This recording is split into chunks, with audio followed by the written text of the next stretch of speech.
Well, the good news is we've gotten all the, what I think is the easy, probably somewhat uninteresting stuff out of the way. And now we're talking about some things that I think are really cool.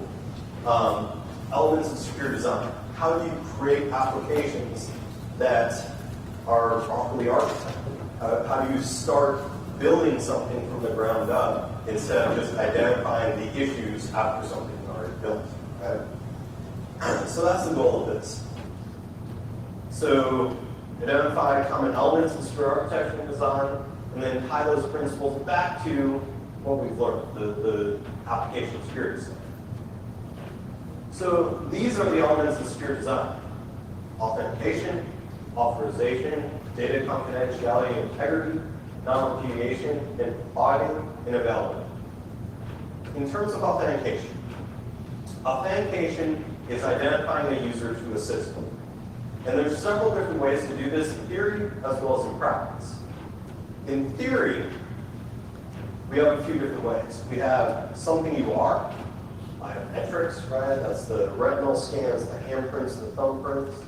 Something you have, which is like phone, your RSA secure ID token, and something you know, password. And the more authentication mechanisms that we use, and if we use more than one method, then that ties back to that defense in depth. Because each of these has issues. There's reasons why or how an attacker might be able to bypass one of these. Take some of the picture identification stuff, right? The new phones where it's like, hold it up to your face and it'll unlock. What happens if you hold that up to a picture of a person, right? Would it unlock? Would it recognize the features of that face and say, yeah, that's the right person? Or what if it doesn't? What if you're at the airport and somebody says, hey, we want to open your phone? And now instead of having to ask you for your password so they can get in there, all they have to do is hold it up to your face, right? Now they've got all your information. So the way that we complement this is by using multiple of these features. So we could tie that facial recognition in with a password. And now I can actually scan my face and enter a password, and now they can't do that. In practice, there's basically three different ways that we're going to use this, at least from a web application standpoint. HTTP basic, which is an HTTP protocol level authentication method, relatively insecure. It relies on MIME or base64 encoding of values. The bonus is it's available pretty much on all major web servers and browsers. So we have the ability to do this basic authentication. We have NTLM, which is more secure. It uses a challenge and response method. But it's mostly Windows, IIS, Internet Explorer specific. So if you're using a different browser or a different platform, Apache, Internet, something like that, it probably won't work. And then we have the most common, which is form-based authentication. So we've got support for form-based authentication pretty much every platform that we're going to use. And the nice thing with form-based authentication is you can usually write your own code, and now we'll work with legacy systems and things like that as well. In terms of authorization, the definition of authorization is we're looking at what resources a user should have access to and what the user is supposed to be able to do within the system. So we're trying to figure out what can they do and what shouldn't they be able to do. And this is where we want to keep in mind that default to not. By default, users should be able to do nothing. Now let's start from there. Let's figure out what they can do. And both Java and ASP have schemes for accomplishing this, which is better than writing your own if you can get away with it, right? Because people do silly things. Some people know more than others. So you use vetted platforms. In terms of data confidentiality and integrity, we usually accomplish this with cryptography. And so we have crypto techniques that are useful in application security. We have things like symmetric cryptography, public key cryptography, or asymmetric cryptography, and we have hash functions. And protecting data when in storage helps to provide defense in depth.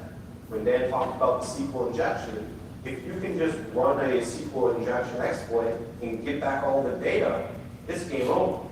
Well, what if that data is encrypted, right? If the data is encrypted, well, now somebody has to break the encryption. They have to figure out how do I get the key to decrypt the data. So by layering our defenses, by doing this defense in-depth approach, we're able to protect against these things. In terms of cryptography, cryptography is processing data in such a way that's rendered into an unintelligible form, but can be recovered without data loss. And we always, always, always want to use well-tested industry standard cryptographic routines rather than write our own. We never create our own cryptographic routines because it's effectively security through obscurity. It's way less useful than having a whole lot of really smart people build your foundation for it. Is there anybody in this room that's a crypto expert? Yeah, me neither, right? Cryptography requires a pretty decent background in mathematics. It requires a lot of extensive knowledge about how all of this stuff works. And even if you go online and you search like, how do I do symmetric cryptography, unless if it's, here's the functions that you should call, don't believe it, right? Because somebody else probably wrote that and they probably have no idea what they're doing. Symmetric cryptography is traditional cryptography. You have the same key that's used for both the encryption and the decryption. The cool thing about symmetric cryptography is it's really fast, right? If I'm using the same key for the encrypt and decrypt, I just run that key through the function, it goes both ways. And so we have triple DES and we have AES. Those are our industry accepted routines. Triple DES being phased out. So if you're going to do encryption, symmetric cryptography, use AES. Now, the problem with the same key being used on both ends is that that key, if compromised, it compromises both ends, right? And it makes it difficult to exchange keys. So if I want to give my key to somebody else, let's say I'm here and my wife's at home and I want to give her my key, what am I going to do? Am I going to just send it via email? Well, what happens if somebody looks at it via email? When I call her, somebody might hear it. So key exchange becomes a problem when we're talking symmetric cryptography. In terms of accomplishing our application security goals, we want to use it when we're protecting data that's provided to the system and used by the system in place. So if the same system is going to both take the data and use the data, that's where we want to use symmetric cryptography. So an example might be credit cards where it's stored for reuse with the customer account, or bank account numbers or social security numbers, things like that. So if it's going to be used by that same system, use symmetric cryptography. Public key cryptography, or asymmetric cryptography, is different. You have two keys. These two keys are mathematically related to each other. But you have one that's basically used for encryption and one that's used for decryption. And the truth is it really doesn't matter which one you use as long as you use the opposite key. But one is labeled as public key and one is labeled as private key, with the public being accessible to the public and the private being kept private. The problem with public key cryptography is that it's really slow because each of these keys are basically factors of prime numbers, really, really big prime numbers.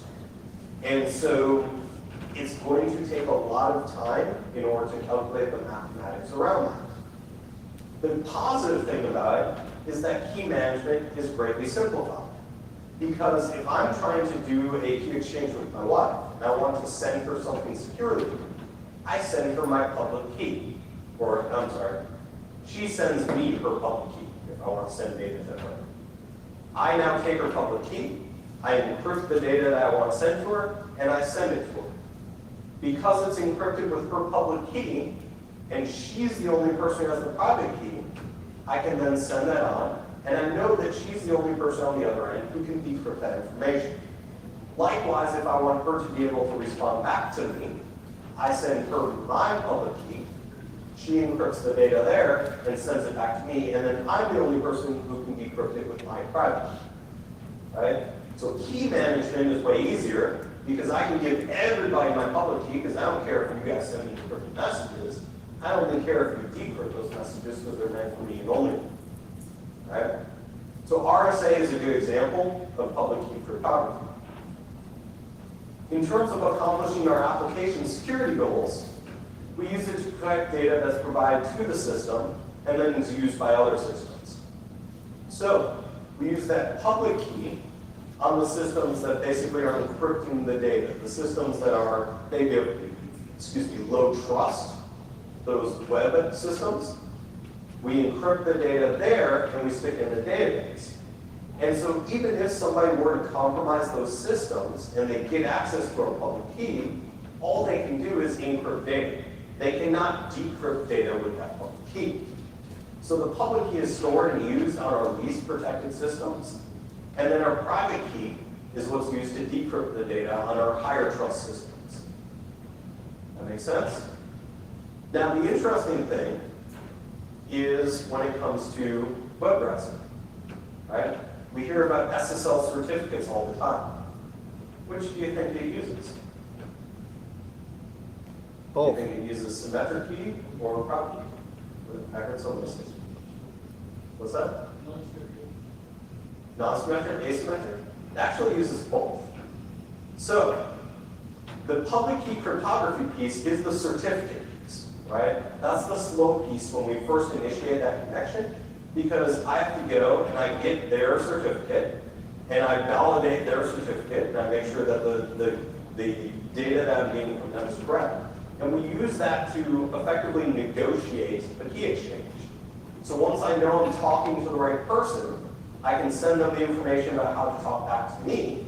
And then from that point forward, we actually negotiate asymmetric, because we want it to be a faster transaction. So we use the PKI, the public key cryptography, in order to set up the transaction, because that's the easy exchange. And then we use symmetric to continue that talk, because that's the fast exchange. So we use the two in combination when we're talking SSL. There's a third piece here which is called hashing. We talked a little bit about this when we were looking at the salts and how we store passwords. A hash function basically takes an input X and it turns it into a fixed length string according to some function. The qualities of a good hash function is it should be easy to compute and it should be hard to reverse, meaning that this is effectively a one-way hash. So somebody who has the data, who gets the data out on the other side, they're not going to be able to, without creating one of these complex rainbow tables, they're not going to be able to turn that data back into the original value. The other quality is that it's hard to find collisions. And a collision is where you have two inputs, so we throw two inputs, x and y, into this function, and we get the same output. What that means is that there's two possible solutions to that problem. Okay? And so we want as little of those as possible. You also hear these referred to as birthday attacks, where two people have the same birthday, right?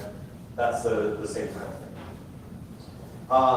SHA-2 family of algorithms are a good example for hash functions. MD5 and SHA-1, they have issues, they should be phased out.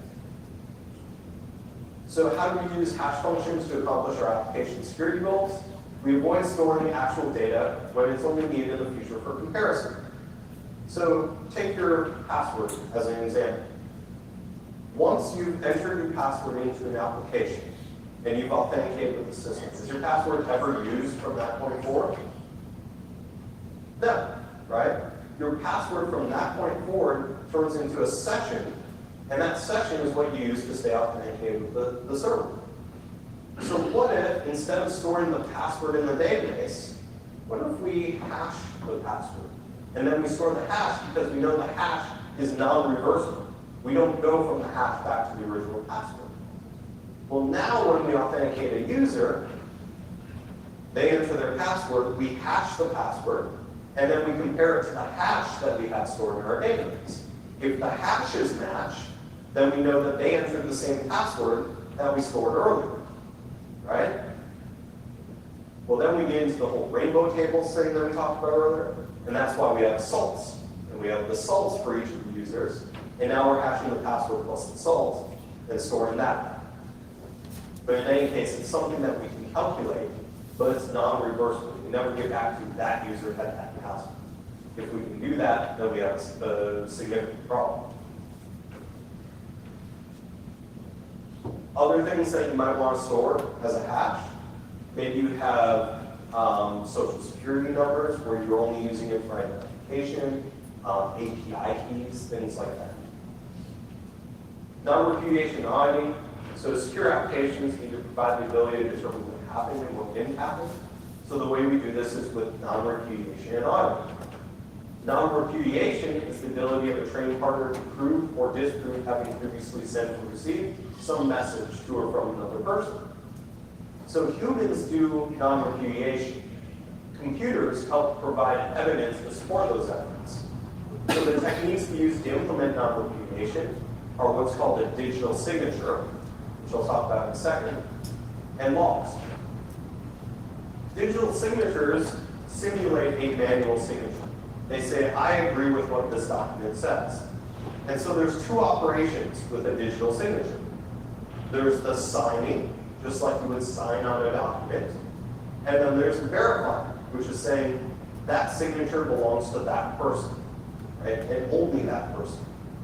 So the way we do this is with that asymmetric cryptography, the public key encryption. So here's the example. We have Alice on one side, and we have Bob on the other side. And Alice wants to send a message to Bob, and Bob needs to be able to verify that Alice is the person who sent that message. So what Alice does is she takes her message and she hashes it, the full message, which turns into that fixed length string, the unique string for her message. And once she has that hash, what she can do is she can basically encrypt that hash with her private key. Now remember I mentioned that those keys, the asymmetric keys, they go both ways, right?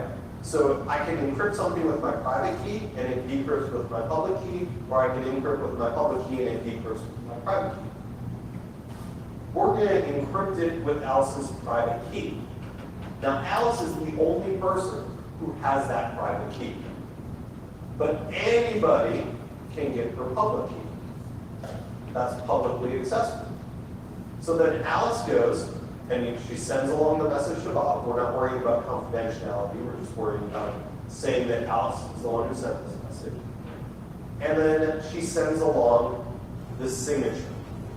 The signature is that hash encrypted with her key. So when Bob receives the message from Alice, he's able to look at the message and to determine whether Alice did or did not actually provide this message, he looks at that signature.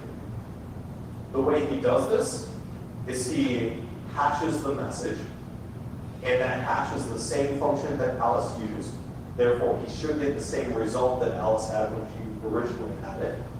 And then he takes that signature, he uses Alice's public key, because he knows that that's the public key that goes along with her private key, and he basically decrypts that, giving back the hash that Alice put in the box. And then Bob compares that hash that he got out of the box with the hash that he calculated, and he says, are these two the same value? If the hashes are the same, then he knows that Alice is the only person who could have possibly sent that message, because she's the only person who has her private key. If the hashes don't match, then he knows that somebody tampered with the message. It is no longer the same message that Alice sent.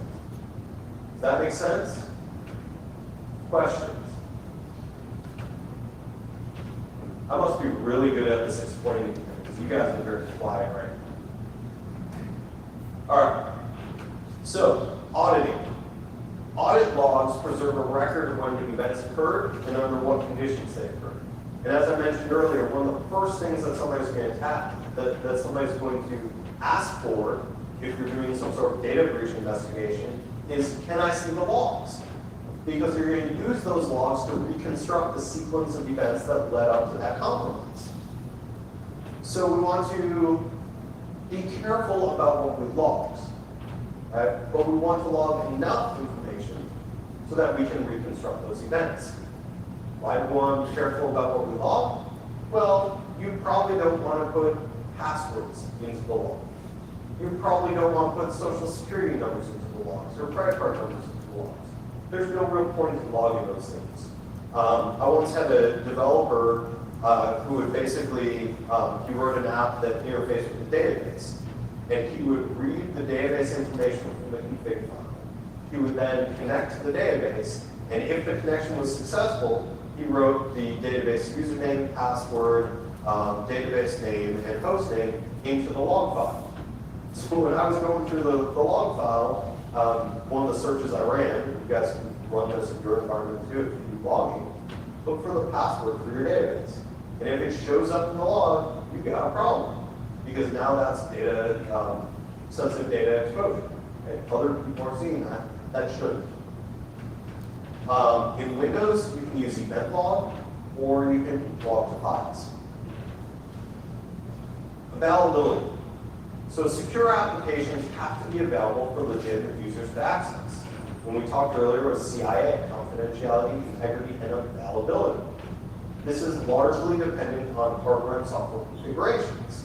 So this is where we start talking about, on the application level, input validation. Right? We want to guard against those buffer overflows and those kind of attacks that might take our application down. It also means proper error handling. Because if an application gets put into an inconsistent state, we've got issues. It means val open and val close, deciding, hey, we ran into this condition. How do we treat this? What do we do here? Because we want our application to be online and available for our customers to use. Now, at other levels, talk about system level and things like that, it might be multiple servers and load balancers and things like that. So that's the end of that section. And the last little bit here is threat modeling. Now, threat modeling is something that can be incredibly useful, but we don't do it often enough. So the goal of this section is to introduce you guys to threat modeling. We'll talk about how to apply some of these concepts to application security. And we probably won't participate in an example threat modeling exercise. One, because we really don't have time, and two, because nobody wants to get up here in front of a bunch of strangers and say, here's my application, let's stare at talk. But it's definitely something that you should take back to your organization and say, hey, we're doing this new application thing, let's threat model. Let's see if we can't figure out if there's areas that might be worth improving. So, the thing about threat modeling is it should be done as early as possible. Maybe even before any code is actually written. Michael Howard is the guy who wrote the book on writing secure code. Worked at Microsoft, security manager over there. Really sharp guy. And he said that if I could do any activity to help application security, he said, threat model every day of the week.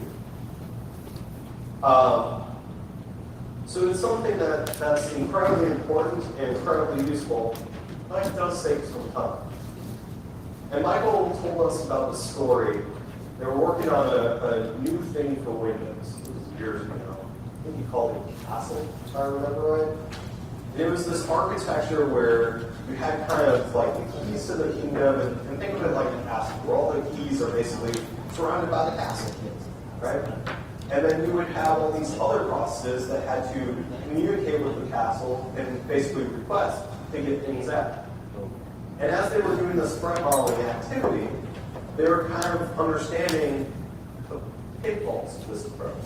They started to realize, before they ever built the application, before they wrote the code, they started to realize, hey, maybe this isn't such a good idea. You know, if an attacker can just bypass it this way, then what's the whole point of doing all this stuff? Why are we putting the extra burden on the user? And so, as a result of the threat modeling exercise, actually dropped that problem. So we can use threat modeling to find security defects before the code is actually written. These are the steps in threat modeling, and I will go through these. We'll go through each one individually. So the first step here is to define our use scenarios. How will the application be used? What types of users are going to use this? Under what circumstances are they going to use our application? Let's consider some examples. What about an insider threat? What about for a mobile device? What happens if that device is stolen? Not the same thing as use cases. From there, we list external dependencies. what things outside the application are required for our application to run. So this might be a web service. Maybe our application makes a RESTful web query to something, pulls back some data in order to do some operation. Maybe it's a SQL database or a message queue, right? So we have to know, in order to properly model our application, we have to know all the things that our application interacts with. Even if we don't own it, even if we didn't write it, we have to understand what those things are. We also have to understand if there's any sort of environmental issues like operating system configurations that we're relying on for security. What about particular browsers or versions of browsers? Is there functionality that is outside of the scope of our application that we're using to ensure that our application is being protected? We write those down. Then we go and we define our security assumptions. What assumptions are being made about security? Are we relying on certain things that aren't part of our application, but are there in order to keep us safe, in order to keep the data safe? Maybe there's a data protection API, or we're using access controls on files in order to make sure that somebody doesn't do something bad. And we have to define those. We have to make those explicit assumptions, because if we're going to keep this platform up and running and safe, they need to be explicit. So then, we create external security notes. We document the dependencies and assumptions for our end users. And we use this to understand what we're modeling and what we're depending on. So what are the things that we're going to look at here, we're going to actually threat model, and what are the things that are kind of outside the control of our application, but we require them in order for our application to work, kind of defining scope, right? So here we have our stack. And we have everything from our network card to the drivers that run the card to a TCP/IP stack, which is in our operating system, the IIS, a web server, to ASP and .NET, the frameworks. Then we have the libraries that we're using, and then we have our application. And what we've learned through this step is that everything below my library is something that we're relying on. We depend on it. There's implicit requirements on the security of those components. We've probably made some assumptions about those things, but we can't really do anything about them. So we assume that IIS is properly configured, right? We assume that IIS is configured to not show a list of all files in a directory. That would be a security assumption. We assume that IIS has HTTP basic authentication to prevent somebody from accessing this directory. That would be a security assumption. Now, everything above that, my library, my application, that's in our scope. So we are going to threat model those things. And most of the time when we talk about threat model, what we're actually talking about is a data flow diagram. So we're taking the information about our application and we're turning it into a picture. The cool thing about this is a lot of times application flow, these maps, don't exist within an organization. So you're actually defining and creating something that's valuable beyond just the security aspect of this. So we have effectively 6 things that we're going to mark out here on our data flow diagram. We're going to create a box, and that's going to be an external interact. Something outside our system that's going to interact with our system, or something outside our system that we're going to interact with. We have an arrow, and arrows can go in multiple directions. Those are our data flows. And usually we'll label those arrows with what type of data is going over there. Right? We have 2 lines. That represents a data store. And a data store could be a database, it could be a file system, right? The idea is this is someplace where we're going to write some data to. We then have a process, which is represented by a circle, and a complex process, which is represented by 2 circles. A complex process is one that can be effectively decomposed into multiple singular processes. So we may have one complex process that's like my application, and will show flows going into and out of that application. But your application is really composed of something that does some input processing, and then something that sends data here and gets a response back, and then something that does output processing, right? Your application may be composed of multiple pieces. And then the last piece for our data flow diagram is we want to explicitly identify trust boundaries. Trust boundaries are areas where we go from something of lower trust to something of high trust. So think about your common website. The internet is probably an area of low trust. Your web server is probably an area of higher trust because you manage it. And so there's an implicit trust boundary between an internet user and your web server process, right? We want to change that from an implicit boundary to an explicit process boundary, and that's by labeling. So here's an example data flow diagram. What this is telling us is we have two external interactors. We can see the box on the left and the box on the right. On the left, we see the external transaction source. On the box on the right, we have some external processor. And as we follow through this diagram, we start to get an idea of what's happening. We have an external source. It is sending some incoming transactions to a processing application. That processing application then sends some transactions to handle externally to this external processor. External processor does something. It then sends back a transaction status and a response.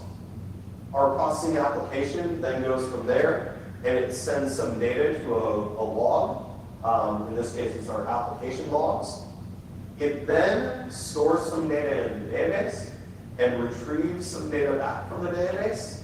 And then the last step is it sends a transaction status and a response back to the original external transaction source. We've also identified two trust boundaries in here.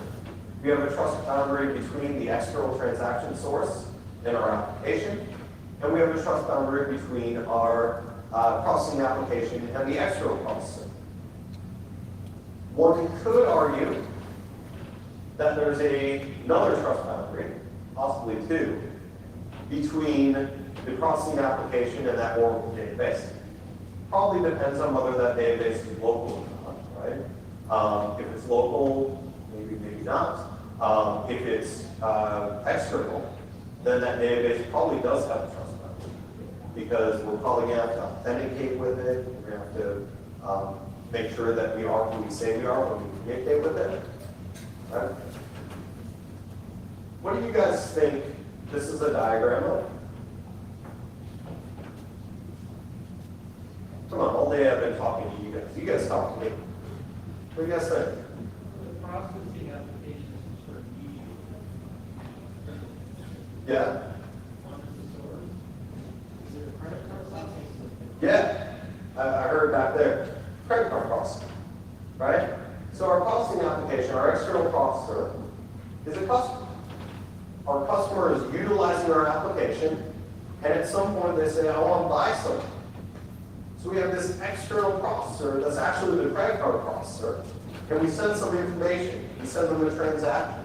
And then they do some processing of that, and they send us back, was it successful or was it not? Right? And then from there, our application sends some data to the logs, probably saying, hey, we got a positive response back from this request. And it stores some data in the database, which is probably like, hey, we got this order, right? Here's the part that they ordered. And then it sends back the data to the customer saying, hey, we got your order, here's your order number, right? We store that in the database. That's probably what's going on here.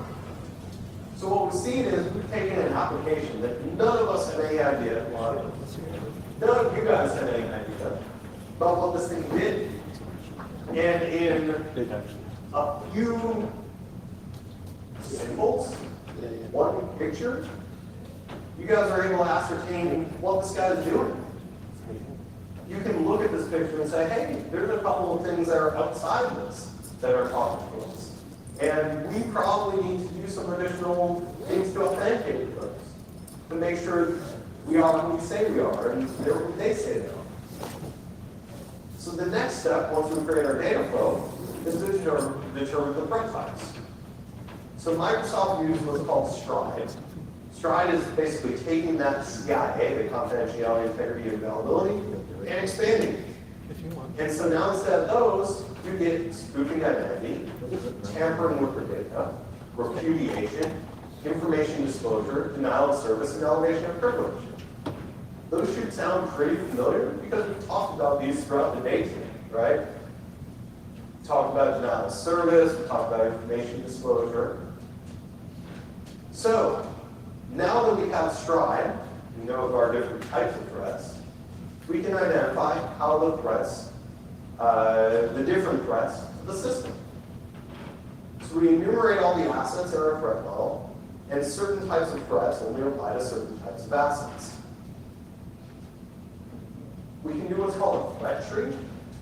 A threat tree basically describes the decision-making process an attacker goes through to compromise a component.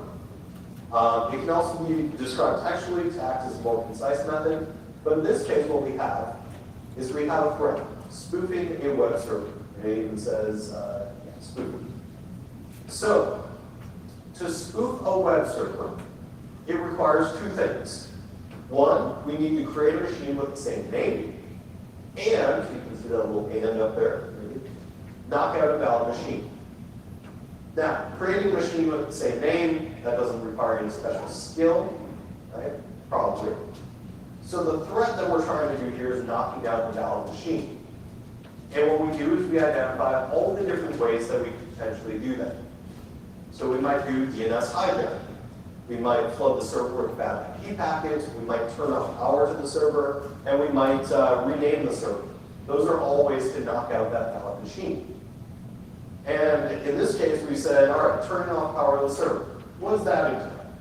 Well, we could either have access to the power switch and turn it off that way, or we could turn off access to the computer room power switch, right? Power down the whole room.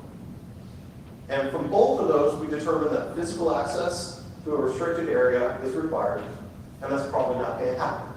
So you can see the dashed lines effectively means that we've ruled out those threats. We're good. The last one here is renaming the server. And in order to rename the server, we need physical access to the computer, which requires, again, physical access to a restricted area. And so, therefore, we're not touching it. So, what we've decided via our threat tree is that in order to spoof a web server, there's really just two ways that we think that an attacker would do this. One is through DNS hijacking, and the other is to flood our server with bad IP packets. Now, just having that information helps us as defenders to try and figure out where do we put our eggs, which basket do we put our eggs in, right? So in this case, we want to figure out how do we prevent DNS hijacking and how we prevent the bad IP packets. Now, we talked about the Stride, the spoofing, tampering, and whatnot. So where do we go from there? We need to map threats to the different types of assets. In this case, we have external entities, we have processes, we have data flows, and we have data stores. So with this, we have our different threat types: spoofing, tampering, repudiation, information disclosure, denial of service, elevation, privilege. And we go through and we say, these are the threats that apply to these assets. So in the case of an external entity, one of the threats that we need to be concerned about is spoofing. With somebody who is outside of our environment, something that we don't control, how do we make sure that they're who they say they are? And when we're talking to them, that we're talking to the right thing. We may also have the situation with repudiation, where we need to make sure when we tell them to do something, or they tell us they did something, how do we prove it? Right? Or, in the case of a data flow, we might have issues with tampering. What happens if somebody messes with that data flow and changes the data while it's in flight? That would be a problem. That affects the integrity of our application. So that's how we map the threats to the assets. Then we determine the risk. Now, the traditional way of calculating risk, if you study for your CISSP, is risk is the chance of an attack times the damage potential, or likelihood times it. That's kind of subjective, right? How likely is it that somebody's going to exploit a cross-site scripting vulnerability on my server? Yeah, I think it's pretty likely. Right? We know about a cross-site scripting vulnerability, therefore somebody can probably find it. Pretty subjective. So dread is Microsoft's way of calculating the severity of existing vulnerabilities. And dread stands for damage potential, reproducibility, exploitability, affected users, and discoverability. So when it comes to the risk of something happening, these are the factors that make up that risk. You're no longer looking at how likely it is as just a singular value. You're looking at likely in terms of, is it discoverable? And is it reproducible? And you're not looking at impact, you're looking at damage potential and who's affected. Right? So the last bit here is mitigations.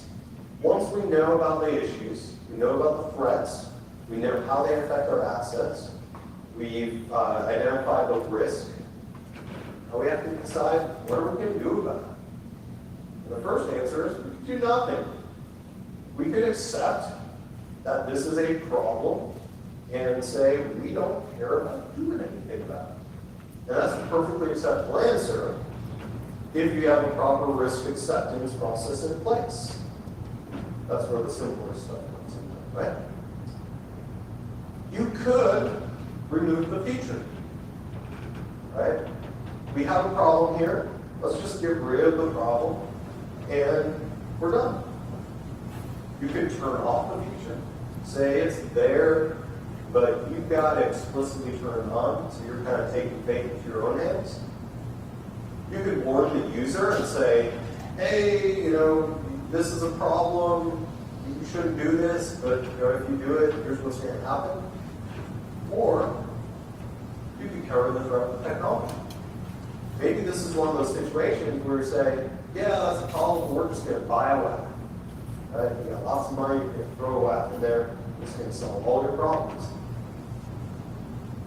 Now, there's also some technical countermeasures for each of those items, each of the stride items. We've covered these. When it comes to spoofing, the way we mitigate against spoofing is authentication. Right? We want to prove that we're supposed to access this application, or this application is supposed to access us. We authenticate. If we want to make sure that data isn't tampered with in flight, then we provide integrity. If we want to make sure that an application doesn't go down, we don't have denial of service, then we ensure availability. If we want to make sure that things are only supposed to do the things they're authorized to do, then we provide authorization, right? So we've talked about all this today. So here's one last example for you guys. This comes out of the Microsoft stuff, by the way. So in this case, we have an application called Integrity Check. An Integrity Check is a solution that monitors all of our client workstations. It checks for any file changes. There's a client app that's on the workstation. It gets installed by a CD. And then there's a service on the server, but it doesn't have any sort of data stored. And then you have an admin app on the admin workstation that kind of administers all this stuff. So when we start with our data flow, what we basically have here is an external interactor, a couple of data flows, and a complex process. Our external interactor is the administrator. A person. The administrator sends some analysis instructions into our complex process. That's the integrity application. And then the integrity application responds back with some resource integrity information. That's all we know at this point, but that's actually a lot of data. We've got a lot of information about this. So now what we do is we take that complex process and we decompose it. We take it a step further. And once we do that, we see something like this. We still have our admin. Our admin is still sending instructions into this thing, but it's now not just this integrity application, it's the integrity admin console. We have a process for that. In our integrity admin console, we can see send some commands to the integrity host software. And that host software has access to raw registry data pulling out of the registry, as well as raw file system data pulling out of the file system. And then it sends that resource integrity data back to our admin console. Our admin console is pulling some settings out of the config data. It's going to read some information from the integrity files and then update some information. And then it's going to send some data back to our admin. Well, that's interesting, right? Because we can now see we've got multiple data stores here. We've got multiple trust boundaries. We have our integrity admin console that's talking to the integrity host software. That's probably happening over a network, therefore there's probably a trust boundary there. Well, if there's a trust boundary, how do we want to fix that? How do we fix the spoofing piece of that? Authentication, right? So we know we have to authenticate there. Then we have this integrity host software. The integrity host software is doing something here where it's grabbing raw registry, raw file system. That requires elevated privileges. Well, with privilege elevation, how do we fix that? Authorization, right? So we know a lot more data about what's happening here, and we can make some decisions about how do we architect this. What are the pieces that we have to put into this puzzle in order to make it secure? And we know this without even seeing one line of code. That's pretty powerful, right? All right. 2 more slides and then we're done. First one, why do we want threat? This is an interesting graph. If used properly, threat modeling helps development teams to identify potential threats, make decisions before any vulnerable could risk. And addressing security bugs early is much cheaper than addressing them later. So what you see here, that blue line, is the percent of defects that are introduced in each phase. And granted, this is waterfall, and most people these days are doing some sort of agile methodology, but it's still very indicative of that. Most of the defects, 85% of the defects, are introduced during the coding phase. And then after that, maybe a little bit when you're doing some field testing and post-release and whatnot, but not so much. The orange line is where we're finding the defects. And what we see is we're finding more of the defects as we move to unit testing and functional testing, eventually to field testing, and not so much in the post-release, right? So we're introducing defects early, we're finding them later and later. And then that red line is how much it costs to fix the defects in that phase. And it's an exponential curve as you move from coding into those later phases. So it's exponentially more expensive to fix a defect that's found in post-release, where we find most of the defects are going to be out there, right? Exponentially more costly than if we find it early. So by threat modeling, we're finding the stuff sometimes even before that coding phase. We're finding the stuff before the bugs are actually introduced, which makes it a much less cost-intensive process. Make sense? Yeah? All right, last slide for you guys. Security development lifecycle. So a lot of us are familiar with software development lifecycle, where we know how software works, how software gets built. And so you can kind of see along the bottom there, you've got like a requirements phase, and then the design phase, and then the implementation, verification, release, and then support. Typical software development process. And we can kind of see above that how we get to those pieces. So the requirements phase, we're creating feature lists, quality guidelines, and architecture docs, and whatnot. You can see how each of those things get built, right? Security is the same way. If you involve security as part of your software development lifecycle, then they can help you in each of those stages as you go through the process. So when you're gathering requirements and you're looking at how do we do this, they can do training, right? They can say, here's how we use secure web app development, just like we do today. We can look at security and privacy for this application. We can start, what kind of data does your application host? Does it have credit cards? Maybe we should have a conversation about that. We can start talking about costs and things like that.